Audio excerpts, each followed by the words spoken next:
As a coach, you cannot ask for any more than I've been given here. And so now it's up to us. We roll up our sleeves as soon as possible. Mike Holmgren got right after it. You have very high goals set for the organization, and you think you can fix anything. That's your attitude. I don't care what the problem is, we're going to deal with it and fix it, and hopefully the ultimate goal is the Super Bowl. And I said, why not here? When Mike came in his first day, I remember he saying that, if you listen to me, if you do what I say, I promise you guys I'll get y'all to a Super Bowl. And I think he came in and changed the standard. In his first season, the Seahawks broke a 10-year playoff drought, going 9-7 to win the AFC West. The season would end with a loss to Dan Marino and the Dolphins, final game in the Kingdome. The 2000s began with 2 seasons at Husky Stadium, while Seahawks Stadium was being built. The Hawks would again start a playoff drought, but the foundation was being solidified. You stop the run, we'll run the ball, and we'll win this game, okay? Robbie Tobeck joined Walter Jones and Chris Gray on the offensive line, which eventually added Steve Hutchinson. Being a part of that group, a part of the group that's thought of as one of the top offensive lines in history, it's a really cool thing, and it's a real badge of honor because you work your butt off to get to a certain level, and to have other people say that, yeah, you got to that level. That's a really neat thing. To run behind that line, Seattle drafted Shaun Alexander. He played sparingly in the first season before becoming one of the top running backs of the decade. He's across midfield, he's on the run, inside the 40. I thought this is way farther away from Alabama than I thought. We flew, we stopped somewhere. I'm like, what is going on? Why would we stop to get somewhere, So I'd never been to Washington State, but I grew to love it. This is going to be where, this 22-year-old kid's going to go figure out life, and it just went well for me. And Shaun had a knack for getting in the end zone. Anytime we got inside the 15, Shaun had a knack for getting in. And I think he had exceptional speed where I don't think people thought he was fast, but when he got through the hole, guys never did catch him. The 5, touchdown Seahawks! In 2001, Mike Holmgren traded for Matt Hasselbeck, who had backed up Brett Favre during Holmgren's time in Green Bay. I was really excited that Mike Holmgren traded for me, because when I was in Green Bay, my rookie year, I'm not sure if he knew my first name. I remember someone ran into Brett Favre at practice. Mike stops practice, he calls up everybody, and he's like, hey, if anybody gets near Brett Favre again, I will fire you and your coach. It's not that I don't have faith in our backups, Doug Peterson, Rick Meyer, and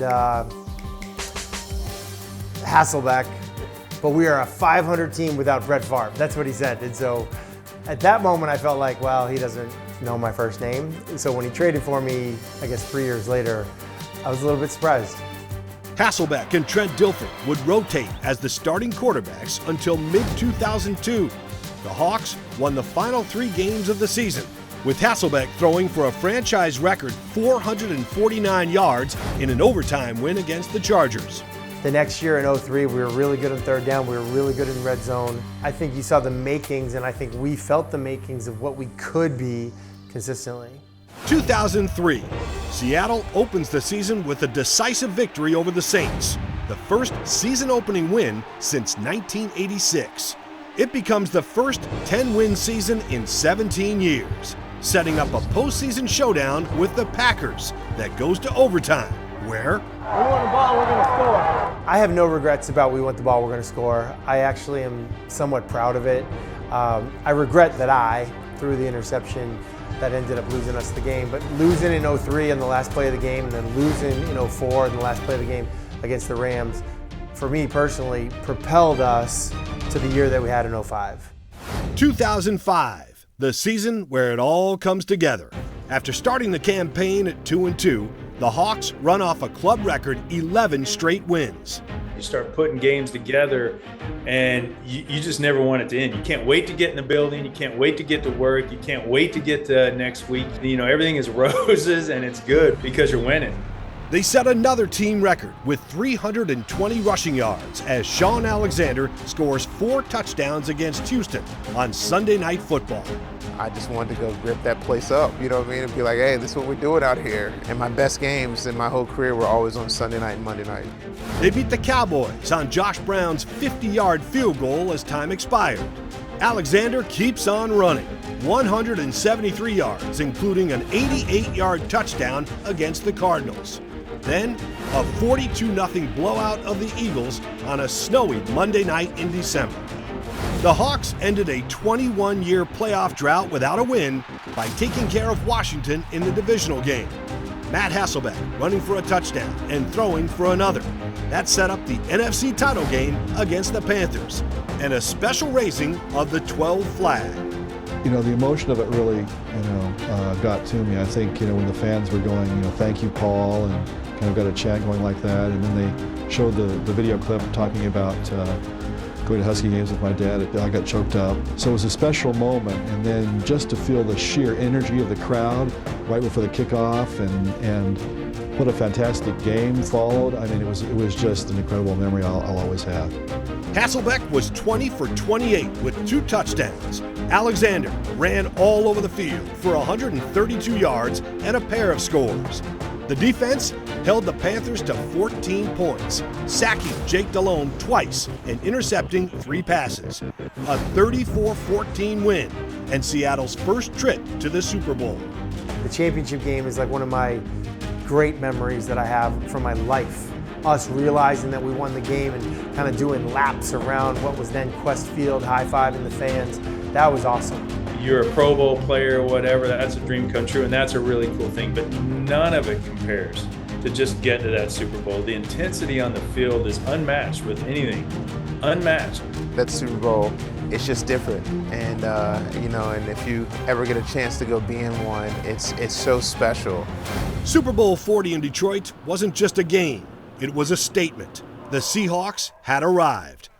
And with their arrival came the hoopla and the hype, fueled by Media Day, which kicked off Super Bowl week in grand fashion. The Seahawks were up against a cornerstone franchise in the NFL, the Pittsburgh Steelers, whose fans made the 4.5-hour drive to Detroit and turned Ford Field into a virtual home field advantage for their Steelers. The Seahawks started fast, only to have Darrell Jackson's touchdown catch nullified when he got flagged for pass interference in the end zone. It was a questionable call at best, setting the tone for several more to follow, leaving Seattle coaches, players, and fans mystified. In the end, the Seahawks lost 21-10, but established a new standard for football in Seattle. You end up losing a Super Bowl game that if you talk to pretty much any of the coaches, certainly for the Seahawks, they said we were the better team. And it just didn't happen that day. We land back here in Seattle, and we're driving up probably the 405, and just to see the amount of fans, the amount of 12s that came out, and we lost. Seahawks! Seahawks! There at the facility when we got back, that was incredible. I mean, that support was incredible. And we lost. The Seahawks would win the division 2 more times before Mike Holmgren left after the 2008 season. I loved my job. I wanted respect. I wanted to earn respect from the other coaches. That they would look at me across the field or when we'd shake hands at the beginning of the game and say, he's pretty good. This is going to be a tough one. And following the forgotten 2009 campaign, everything changed once again with the stunning hire of a Trojan chief.